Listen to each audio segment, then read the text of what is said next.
민주당 동봉투 사건을 수사했던 김영철 검사 탄핵과 관련해서 민주당의 그 주장이 이제 거의 억지로 밝혀지고 있습니다. 지금 민주당이 일방적으로 통과시킨 탄핵소추 의결서의 가장 핵심 내용이 뭐냐면, 아시다시피 2017년 12월 6일 저녁에 장시호 씨를 불러내서 사무실에서 위중교사를 했다, 이것이거든요. 근데 저희가 다 아시다시피 서울구치소에 확인해 봤더니 12월 6일 당일에 장시호 씨 재판은 오후 2시 40분에 끝났고, 그리고 끝나고 나서 구치소 차량이 3시 20분에 출발해서 한 구치소까지는 그 법원에서 3, 40분 정도 걸리거든요. 그래서 오후 4시 5분에 들어갔다, 이게 지금 확인이 된 것입니다. 구치소 차량이 3시 20분에 출발한 이유는, 이게 재판받는 구속 피고인들이나 이런 분들이 굉장히 많거든요. 그러면 장시호 씨 개인을 위해서 구치소 차량이 한 대씩 배정되는 게 아니기 때문에 기존에 구속돼 있는 피고인이나 그날 법정 구속돼 있는 다른 분들하고 함께 가야 되니까 차량이 주기적으로 30분이나 1시간 간격으로 이렇게 출발하는 겁니다. 그래서 3시 20분에 그때 구치소 차량이 3시 20분에 출발했던 것이 확인이 되고, 그 차량을 탔어야 4시 5분에 들어가게 되는 것입니다. 그리고 그 이후에 구치소에서 나오질 않았어요. 그러니까 만나지 않았는데 위증을 교사했다고 지금 민주당이 주장하는 것이고, 텔레파시로 위증을 교사할 수 있겠습니까? 이거는 만나지 않았기 때문에 교사를 하지 않았다라고 하는 것입니다. 근데 이제 민주당은 이제는 약간 말을 바꿔서 2시 40분에 재판 끝났는데 구치소 갈 때까지 1시간 반이 빈다, 4시 5분까지 1시간 반이 비니까 그 사이에 위중교사가 있을 수 있는 거 아니냐, 이런 주장을 또 하시거든요. 근데 이게 좀 동선상 불가능한 주장입니다. 이 2시 40분에 재판을 마치고 걸어서 재판 구치관까지 이동해야 되고요. 5분 10분은 당연히 걸리겠죠.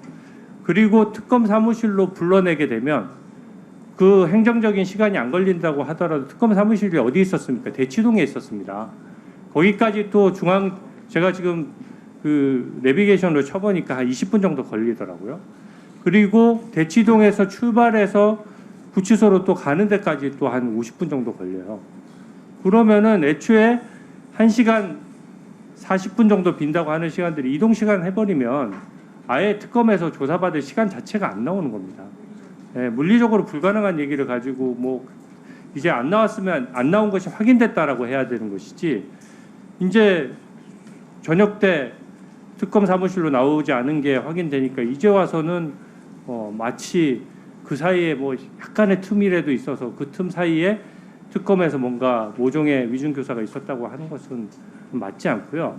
법무부나 대검 입장에서도 이런 것들을 좀 구체적인 숫자나 내용을 가지고 정확히 좀 설명하고 국민들에게 알리는 게 필요하다고 생각합니다. 그리고 두 번째, 그 2월 11일에 뭐 장시호 씨 아들의 생일 파티를 해줬다 하는 부분도 이번 구치소에서 확인이 됐습니다. 어떻게 확인이 됐느냐? 특검으로 장시호 씨가 출석한 것이 확인된 거예요. 특검의 검사실 호수까지 나와 있습니다. 그러면 법무부에서 확인이 되면 그 검사실에 어느 검사실이고 이런 거 밝히면 되는 문제거든요. 특검에 출석을 했는데 그때 이미 김영철 검사는 대검찰청에 복귀했었습니다. 그러면 버젓이 장시호 씨가 그날 출석한 시간이 있는데 대검찰청에 그 바쁜 업무를 하는 검사가 그 생일 파티를 해주기 위해서 출장도 달지 않고 몰래 특검에 가서 자기가 떠난 사무실로 불러내서 거기서 생일 파티를 해줬다? 이거는 일반적으로 이 정도로 의혹 제기를 하면 명예훼손에 다 걸리는 사안이고요. 낮에 대검찰청에 가서 특검에 생일 파티 해줬다, 너무 억지고 기본적으로 사과해야 할 사안이라고 생각합니다. 또 아까 명절 크리스마스 소환 횟수가 너무 많다고 하는데 많은 게 너무 당연합니다. 그 당시에 국정농단 사건에서 민주당이 제기한 의혹들이 엄청 많았고요. 재판적인 피고인도 별건 의혹에 대해서는 얼마든지 조사할 수 있습니다.